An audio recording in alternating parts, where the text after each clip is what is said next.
Grabe mga kalangga, napaka-traffic po talaga.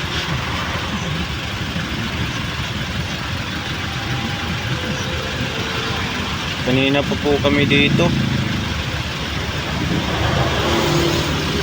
Pero sa kabila naman mga kalangga, hindi naman, okay naman yung pauwi, yung palabas lang po, no? Palabas ng Davao papuntang airport. Ito, napaka-traffic po.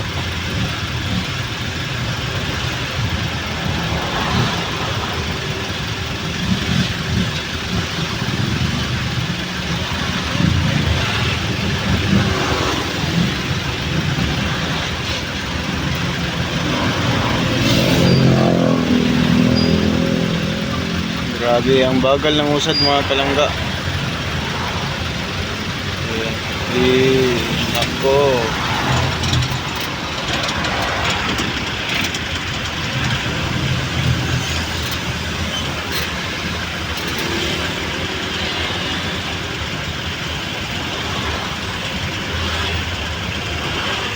Naiinip na si na kuya doon, no? Ayan, no? Wala na, naiinip na yan sila. Buti di sila nahuli, no? Ang dami nila sakay sa likod.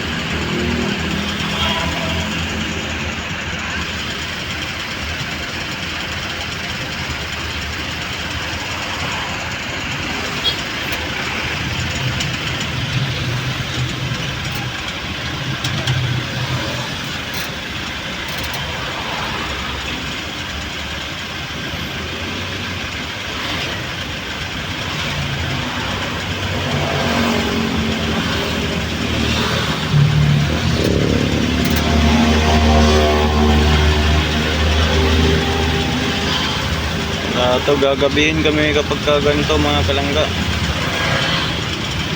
May ilang kilometro pa yung airport galing dito.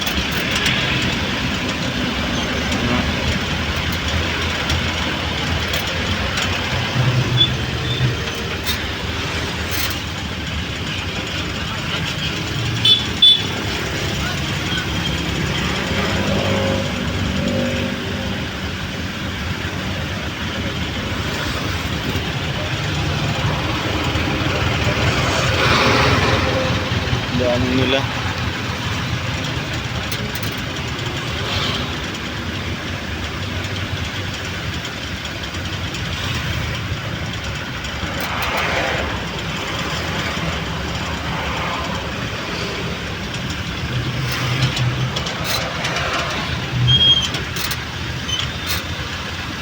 Kung mapapansin nyo mga kalangga, tayo lang po dito mag-isa sa likod. Ayan, doon po silang 5 kasi kasya naman po silang 5 doon sa harapan. Kaya mag-isa na muna tayo dito, no? Ayan, mas maganda yung nandun sila para dire-diretso kami kapag may checkpoint. Ayan po.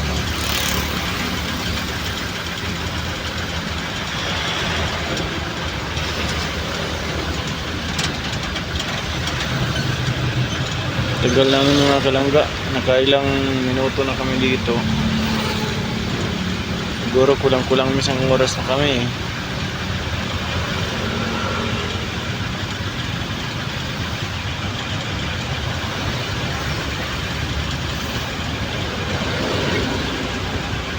Pero doon sa kabila, okay naman yung doon, yung takbo ng trapiko.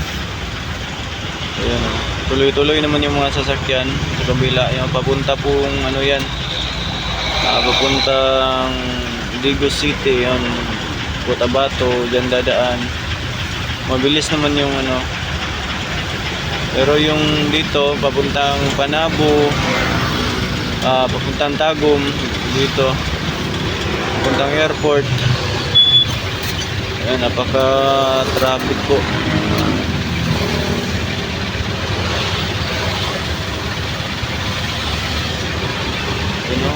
Mabilis naman lang sa kabila, oh. Okay naman yung dun banda sa kabila. Yun. Pero mamaya nito mga kalangga, kapag pauwi na kami, okay na yan kasi dyan okay na eh. Okay ngayon eh. Tuloy-tuloy na yan hanggang mamaya. Siguro ano na lang, magka-traffic na lang konti na lang siguro, depende kasi rush hour eh. Yung uwian ng mga trabahador, tapos sa mga shifting ng trabaho, yun, palitan yan eh, may pauwi, may paalis, kaya ganito.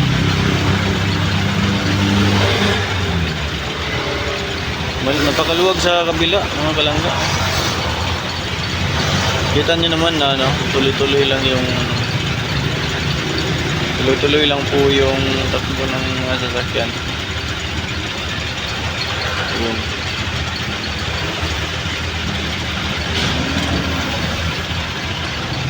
Maganda dito sana pagka hindi, ganun pa rin pala to. Yung hindi lang traffic dito kapag aabot na ng alas 12 ng gabi, wala na yan.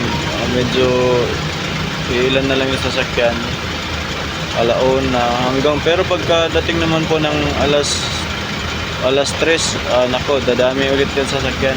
Alas 3, mga 2:30 AM, ayan, dadami na ulit yung mga sasakyan dito. Siguro mga 3 hours lang yung dito, medyo yung daan. Kasi yung mga tao dito, kasi nga city to eh, Davao City. Mga tao dito parang hindi natutulog eh. Akalain mo hindi natutulog. Ayan, alas 12 gising pa yung mga tao dito eh. Tapos ang aga magising. Lalong-lalo na yung mga nagtatrabaho sa Sinrop, mga ganyan, sa mga palengke, ganyan, mga komprador ng gulay, mga ganyan. Maaga nila, mga gulay, isda. Yan. Nangungulikta ng mga basura, nako, maaga magising yan mga kalangga.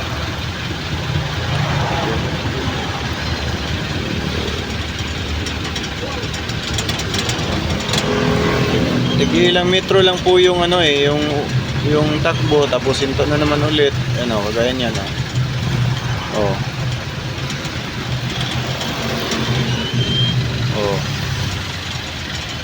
Yan. Medyo mahaba-haba na oh. Naka 20 meters na siguro. 30 meters. Kanina grabe. Hindi mo lang talaga umusad.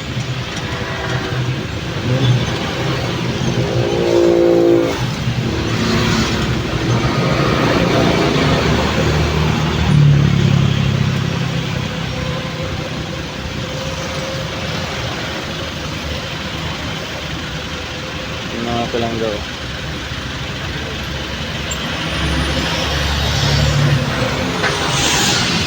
Doon sa kabila, okay naman po yun sa kabila. Kasi nga may ginagawang din dito, ginagawang tulay, yung flyover ba tawag dito. Ayan po. Hindi pa pumadaanan kasi hindi pa tapos, kaya yung tig 3 lanes na to, 6 lanes to eh. Yung tig 3 lanes nito, bali hinati, ginawang yung 3 lanes na to, magkasya muna sila sa dadaan sila sa one way. Maiksi lang naman, siguro mga 40 meters o 50 meters. Tapos balik ulit sa balik ulit sa 6 lanes. Kaya lang, ang dami ng mga sasakyan na yan. Ayan, hindi magkasya sa one lane yan pagka nagsabay-sabay. Kaya tiis-tiis muna. Yun. Sa kabila, okay lang yung mga palabas doon.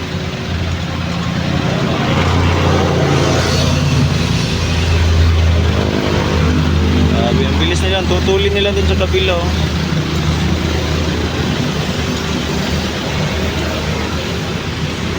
So yun mga kalangga, abangan nyo po yung mga upcoming uploads po natin no, matungkol po dito sa pag sundo namin kay Langga Rachel.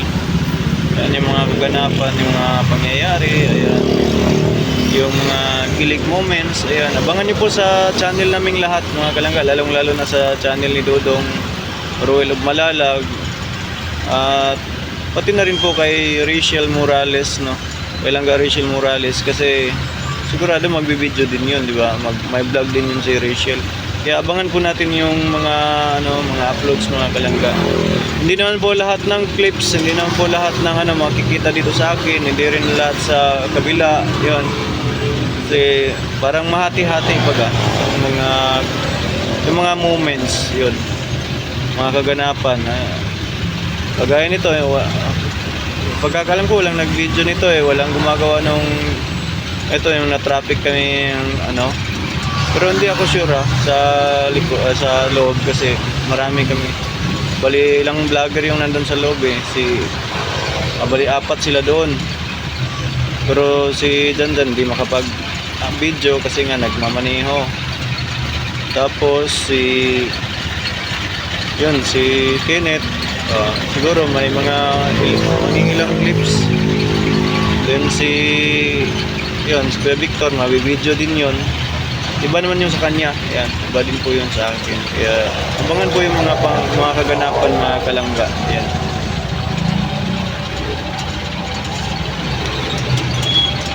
Medyo umuusad na po tayo, pero hindi pa po kami nakapasok dun sa may mga kalangga. Dun sa sinasabi kong 1 lane. Medyo malapit na po kami sa 1 lane. Ayan. Medyo malapit na po kami doon. Pagka nakalampas naman din po kami doon, dire-diretso na rin po yan. Balik na po ulit sa 6 lanes yung daan. May ginagawa lang po kasing kalsada dyan ay yung Skyway ata yung tawag dito, flyover. Anong tawag nila dito sa lugar nila, ayan. Kaya yun, di makakadaan lahat na nasabay-sabay. Yun. So hanggang dito na lang mga kalangga, no. Abangan niyo po yung mga kaganapan. Hindi na pa ako nakita kasi sa likod na camera gamit ko yun. Pero papakita tayo mga kalangga. Ayan. Yan po, hanggang dito na lang po mga kalangga, no. Abangan po yung mga lahat na kaganapan dito sa biyahe namin na ito. Matungkol po sa sundo namin kay Langga Rachel sa kasama niya. Abangan po ang lahat. Lahat na makasamahan po po.